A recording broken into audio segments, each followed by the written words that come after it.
નમસ્કાર, સ્વાગત છે તમારું ડીબી હેલ્થ હબમાં। આજે આપણે જોઈ રહ્યા છીએ કે મોટા ભાગના લોકો ડાયાબિટીસથી પીડિત છે અને એમાં પણ ભારત દેશમાં ડાયાબિટીસનું પ્રમાણ દિવસે ને દિવસે વધતું જાય છે। ઘરની 5-6 વ્યક્તિઓમાંથી એક વ્યક્તિ ડાયાબિટીસથી પીડિત છે। તો ડાયાબિટીસને કંટ્રોલ રાખવા માટે, ડાયાબિટીસમાંથી બહાર નીકળવા માટે આપણે ખાવા પીવામાં ધ્યાન રાખવું ખૂબ જ જરૂરી છે। આપણી યોગ્ય જીવનશૈલી હશે તો આપણે ડાયાબિટીસને કંટ્રોલ કરી શકીશું।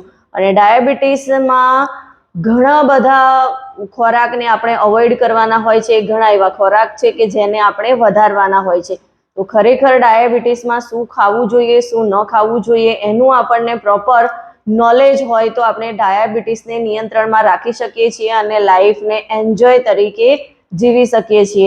આજે હું તમને ડાયાબિટીસમાં આપણે કેવા ફ્રૂટ્સ ખાવા જોઈએ અને કેવા ફ્રૂટ્સ ના ખાવા જોઈએ તેના વિશેની વાત કરવાની છું। અને એ વાત સમજવા માટે, જાણવા માટે મારી સાથે બન્યા રહો અને મારી આ ચેનલને સબસ્ક્રાઇબ ના કરી હોય તો પ્લીઝ ફટાફટ સબસ્ક્રાઇબનું બટન દબાવી દો। જો આપણને ડાયાબિટીસ છે અને આપણે ફ્રૂટ્સ ખાવા છે તો એ ફ્રૂટ્સમાં આપણે કેળાનો ઉપયોગ ના કરવો જોઈએ, કેમ કે કેળાની અંદર સુગર લેવલ વધારે હોય છે અને જેટલા વધારે કેળા પાકેલા હશે એટલું સુગર લેવલ આપણી બોડીમાં ઝડપથી સ્પાઇક થશે। એટલે કેળાને આપણે ડાયાબિટીસ હોય તો અવોઇડ કરવા જોઈએ અને કેળા ક્યારે ખાવા એ પણ આપણને ખબર હોવી જોઈએ। બીજી વસ્તુ છે કે દ્રાક્ષને પણ આપણે અવોઇડ કરવી જોઈએ, કેમ કે દ્રાક્ષ ખાવામાં ખૂબ જ મીઠી અને એમાં ભરપૂર પ્રમાણમાં ખાંડ મતલબ કે સુગરનું લેવલ હોય છે અને એ આપણી શરીરમાં જઈ અને સુગરને ઝડપથી સ્પાઇક કરે છે। એટલે દ્રાક્ષને પણ આપણે અવોઇડ કરવી જોઈએ। અનાનસ પણ ખાવામાં ખાટું અને મીઠું હોય છે અને એમાં પણ સુગર લેવલ વધારે હોય છે, જે આપણી બોડીમાં જઈને તરત જ સુગરને સ્પાઇક કરવાનું કામ કરે છે। ચીકુને પણ આપણે ડાયાબિટીસમાં અવોઇડ કરવું જોઈએ, કેમ કે ચીકુ ખૂબ જ ગળ્યું હોય છે, સાથે સાથે એમાં કાર્બોહાઈડ્રેટનું પ્રમાણ પણ વધારે હોય છે, એનો ગ્લાયમેક્સ ઇન્ડેક્સ પણ વધારે છે। એટલા માટે આપણે ચીકુને પણ અવોઇડ કરવું જોઈએ, એ આપણી બોડીમાં જઈને સુગરને ઝડપથી સ્પાઇક કરે છે।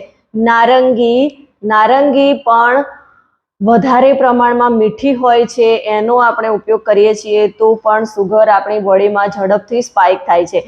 તો ડાયાબિટીસના મરીઝોએ આ ફ્રૂટ્સ છે કે જેનો એમણે ઓછો ઉપયોગ કરવો જોઈએ। જો એનો ઉપયોગ કરવામાં આવે તો આપણા શરીરની અંદર સુગર ઝડપથી સ્પાઇક થાય છે, પણ સુગરને આપણે કંટ્રોલ રાખવું છે તો એવા ઘણા બધા ફ્રૂટ્સ છે કે જે આપણા માટે હેલ્પરૂપ છે। આપણે તરબૂચ, પપૈયા, સફરજન, કીવી આવા બધા ફ્રૂટ્સનો આપણે વધારે ઉપયોગ કરીશું તો એ આપણું ડાયાબિટીસ કંટ્રોલ કરવામાં પણ આપણને હેલ્પ કરશે, કેમ કે એની અંદર ફાઇબરનું લેવલ પણ સારું એવું હોય છે।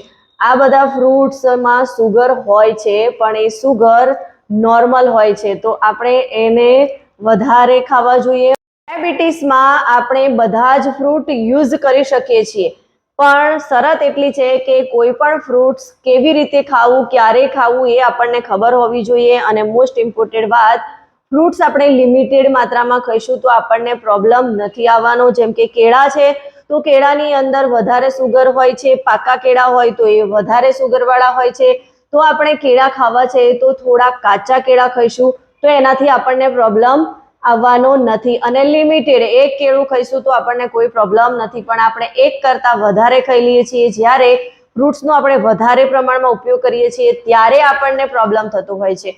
અને આપણે ડાયાબિટીસમાં કઈ વસ્તુ વધારે ખાવી જોઈએ, કઈ વસ્તુ ઓછી ખાવી જોઈએ, ડાયાબિટીસને લાઈફ ટાઈમ કઈ રીતે આપણે ક્યોર કરી શકીએ, ડાયાબિટીસને કઈ રીતે કંટ્રોલ કરી શકીએ, એ બધી જ વાતો વિશે સમજવું હોય, જાણવું હોય તો તમે મારી સાથે તમારો 1-to-1 કોલ બુક કરી શકો છો, જ્યાં હું તમને જણાવીશ કે ડાયાબિટીસ થવાના કારણો શું હોઈ શકે છે, તમારી લાઈફસ્ટાઈલ શું છે અને એ સાથે જ તમને ત્યાંથી ડાયાબિટીસને કંટ્રોલ કરવા માટેનું બેસ્ટ સોલ્યુશન પણ મળશે। તો વધારે રાહ ના જુઓ, તમારો 1-to-1 કોલ બુક કરો। 1-to-1 બુક કરવા માટેની ડિટેલ ડિસ્ક્રિપ્શનમાં આપેલી છે, ત્યાંથી તમે 1-to-1 ઝૂમ કોલ બુક કરી શકો છો। વિડીયો ગમ્યો હોય તો એને વધારેમાં વધારે લોકો સુધી શેર કરો અને મારી આ ચેનલને સબસ્ક્રાઇબ કરો। Thank you.